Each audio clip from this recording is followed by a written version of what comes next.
அனைவருக்கும் கிறிஸ்து ஊழியங்கள் என்கிற அருட்பணி இயக்கத்தின் சார்பில் நடைபெற்று கொண்டிருக்கும் இந்த யூடியூப் ஊழியங்களுக்காக ஆண்டவரை ஸ்தோத்திரிக்கிறோம். இந்த நாட்களிலே நாம் வெளிப்படுத்தின விசேஷத்தின் அந்த 7 திருச்சபைகளை குறித்து சிந்தித்து கொண்டு வருகிறோம். அதில் முதலாவது அன்பற்ற திருச்சபை என்கிற பெயரிலே அழைக்கப்பட்ட எபேசு திருச்சபையை குறித்து சிந்தித்தோம். அதற்கு அடுத்தபடியாக பாடுபட்ட திருச்சபை என்கிற அந்த தலைப்பின் கீழாக அந்த அர்த்தத்தில் சிமிர்னா என்கிற திருச்சபையை குறித்து சிந்தித்தோம். இன்றைக்கு சமரசம் கொண்ட திருச்சபை, காம்ப்ரமைசிங் சர்ச் என்று பெர்கமோ திருச்சபையை குறித்து, சர்ச் இன் பெர்கமாஸ் என்கிற சபையை குறித்து நாம் சிந்திக்கவிருக்கிறோம். வெளிப்படுத்தின விசேஷம் 2வது அதிகாரம் 12வது வசனத்திலிருந்து 17வது வசனம் வரைக்கும் இந்த சபையை குறித்து வாசிக்கிறோம். இந்த சபைக்கு செய்தியை சொல்லும் முன்பாக ஆண்டவர் தம்மை எப்படி வெளிப்படுத்துகிறார் பாருங்கள். பெர்கமோ சபையின் தூதனுக்கு நீ எழுத வேண்டியது என்னவெனில், இருபுறமும் கருக்குள்ள பட்டயத்தை உடையவர் சொல்லுகிறதாவது. இருபுறமும் கருக்குள்ள பட்டயத்தை உடையவர். பொருள் என்ன? இருபுறம் கருக்குள்ள பட்டயம் என்றாலே அது வேத புத்தகம், வேத வார்த்தை என்பதை நீங்களும் நானும் ஒத்துக்கொள்வோம். ஆக இந்த திருச்சபையை தம்முடைய வசனத்தை கொண்டே திருச்சபையாருக்கு இந்த வேத புத்தகத்திலிருந்து அந்த திருச்சபையை குறித்து வாசித்தவர்களுக்கு, கேட்டவர்களுக்கு அவருடைய வார்த்தையை கொண்டு அவர் நியாயம் தீர்ப்பார் என்றுதான் பொருள். இங்க என்ன சொல்லுகிறார்? உன்னுடைய கிரியைகளை அறிந்திருக்கிறேன் என்று சொல்கிறார். நல்லது. சாத்தானின் தலைமையிடத்தில் நீ குடியிருந்தாலும் அதனுடைய பொருள் என்ன? பெர்கமோஸ் என்பது ஆசியாவில் உள்ள ஒரு பட்டணம். ஸோ ஆசிய கண்டத்திலே இந்த பட்டணம்தான் சாத்தானின் சிங்காசனம் என்று சொல்லப்பட்டதாம். அப்படி சாத்தானுக்கு பின் சென்ற பட்டணமும் கிராமங்களும் ஆகிய ஒரு பெரும் திரள் ஜனத்தை கொண்டது. இந்த சபையின் முதல் இரத்த சாட்சி அந்திப்பாவின் நாட்களில் நடந்தது. அந்திப்பா என்பவன் இரத்த சாட்சியாகவே மரித்திருக்கிறான். ஆக இப்படி பேரரசனை ஆராதிக்கும் குழு, சாத்தானுடைய சிங்காசனம் என்று அழைக்கப்பட்ட பட்டணம், அந்த பட்டணத்திலே நிர்மாணம் செய்யப்பட்டிருந்த பெர்கமோ திருச்சபை. இந்த திருச்சபை அங்கு உள்ள ஜனங்களோடும் கலாச்சாரத்தோடும் அனைத்து பண்பாடுகளோடும் கூட ஒருமித்து இரண்டர கலந்துவிட்ட சூழ்நிலையிலே இந்த சத்தியத்தை அந்த சபைக்கு ஆண்டவர் சொல்லுகிறார். விக்கிரகங்களுக்கு படைத்ததை புசிப்பது, விக்கிரக ஆராதனை என்று சொல்லப்படுகிற வேசித்தனம் மட்டுமல்ல, வேசித்தனத்திற்கு லைசன்ஸ் கொடுத்தது போல தங்களுடைய வாழ்க்கையை அமைத்து கொண்டது. நிக்கோலாய் மதஸ்தரினுடைய போதனைகளுக்கு செவி கொடுத்து அதை மற்றவர்களுக்கு விவரித்து சொல்லுவது. அதோடு மட்டுமல்ல, காதுக்கு இனிய விதத்திலே பிரசங்கிக்கிற பிரசங்கிகளை வைத்துக்கொண்டு கூலிக்காக பிரசங்கம் பண்ணுகிறவர்களுக்கு பின் சென்றது. இவைகளெல்லாம் இந்த திருச்சபை சார்ந்த தனிநபர் குடும்பங்களினுடைய அவயவங்களும் அடையாளங்களுமாய் இருந்ததாக வேதம் சொல்லுகிறது.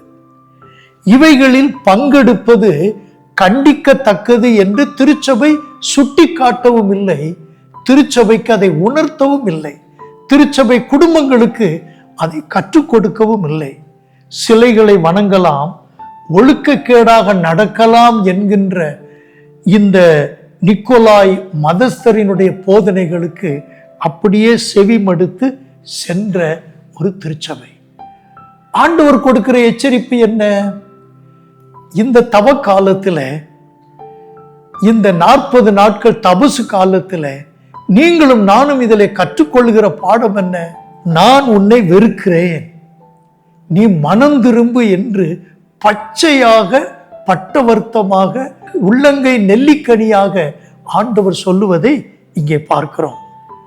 வாயின் பட்டயத்தால் நான் உன்னை நியாயம் தீர்ப்பேன் என்று சொன்ன ஆண்டவர் வெறுமனே நியாயம் தீர்க்கவில்லை, உரைத்து உணர்த்தி அப்படியும் மனம் திரும்பாத பட்சத்திலே தான் ஆண்டவர் உன்னை வெறுக்கிறேன் என்று சொல்லுகிறார். அது தேவனுடைய பண்பே கிடையாது. ஏன் அப்படிப்பட்ட நிலைக்கு ஆண்டவர் தன்னை வெளிப்படுத்துகிறார் என்றால், கிளிப்பிள்ளைக்கு சொல்லுவது போல சொல்லிக் கொடுத்து, பச்சிலம் குழந்தைக்கு கற்றுக் கொடுப்பது போல ஒவ்வொன்றாக கற்றுக் கொடுத்து நடத்தி தோளின் மேலே சுமந்து உன்னை ஆசீர்வதித்த தேவனை மறுதலிக்கவும் அவருடைய இடத்திலே சிலைகளை வைத்து வணங்கவும் துணிந்து விட்டதினாலே, அசுத்தமான உறவுகளுக்கும் பழக்க வழக்கங்களுக்கும் உன்னை ஒப்பு கொடுத்து விட்டதினாலே உன்னை வெறுக்கிறேன். நியாய தீர்ப்பின் காலத்திலே வந்து விட்டதினாலே உன்னை வெறுக்கிறேன் என்று சொல்கிறான். அதே நேரத்தில் இப்படிப்பட்ட சூழ்நிலையில ஒரு பரிசுத்தவான் இரத்த சாட்சியாக மரிக்கிறான். அவருடைய பெயர்தான் நாம் இங்கே வாசித்த அந்திப்பா என்கிற மனிதன்.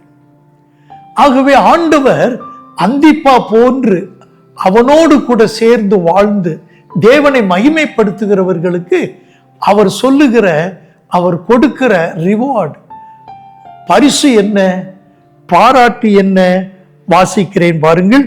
நீ மனம் திரும்பு, இல்லாவிட்டால் நான் சீக்கிரமாய் உன்னிடத்தில் வந்து என் வாயின் பட்டயத்தால் அவர்களோட யுத்தம் பண்ணுவேன். ஆவியானவர் சபைக்கு சொல்லுகிறதை காது உள்ளவன் கேட்க கடவன். ஜெயம் கொள்ளுகிறவனுக்கு நான் மறைவான மன்னாவை புசிக்க கொடுத்து அவனுக்கு வெண்மையான குறிக்கல்லையும் அந்த கல்லின் மேல் எழுதப்பட்டதும் அதை பெறுகிறவனை அன்றி வேறொருவனும் அறியக்கூடாததுமாகிய புதிய நாமத்தையும் கொடுப்பேன் என்று எழுது.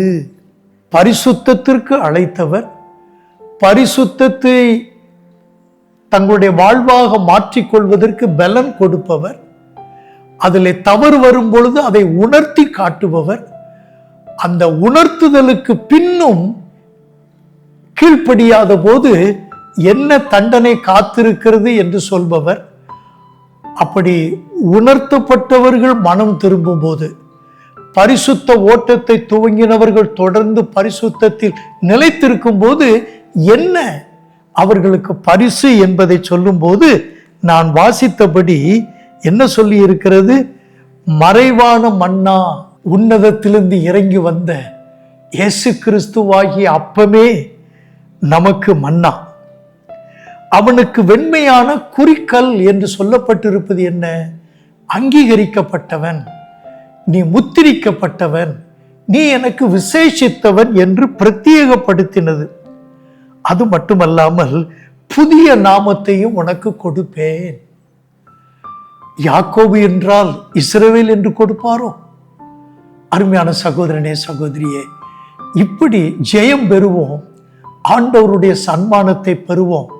வரவிருக்கின்ற வருகையில 24 மூப்பர்களோடு கோடான கோடி தூதர்களோடு தேவனுடைய பிரசன்னத்தில் நிற்கும் தேவ ஜனமாய் அவரை மகிமைப்படுத்துவோம். ஜெபிக்கலாமா? பரம தகப்பனே, உம்முடைய பரிசுத்த பாதத்தில் இன்றைக்கு நாங்கள் பெருகமோ திருச்சபையை குறித்து கேட்டோமே, அது ஒரு சமரசம் செய்கின்ற திருச்சபையாய், சூழ்நிலைக்கு ஏற்ப தன்னை மாற்றிக்கொள்ளுகிற திருச்சபையாய், பச்சோந்தித்தனமாய் வாழ்ந்தது என்பதை ஆண்டவர் உணர்த்தி எப்படி வாழ வேண்டும் என்பதை கற்றுக் கொடுத்து அதற்கு என்ன சன்மானம் என்றே சொல்லி இருக்கிறாரே, அந்த சன்மானத்தை பெற வாஞ்சிக்கிறோம், சமர்ப்பணம் செய்கிறோம்.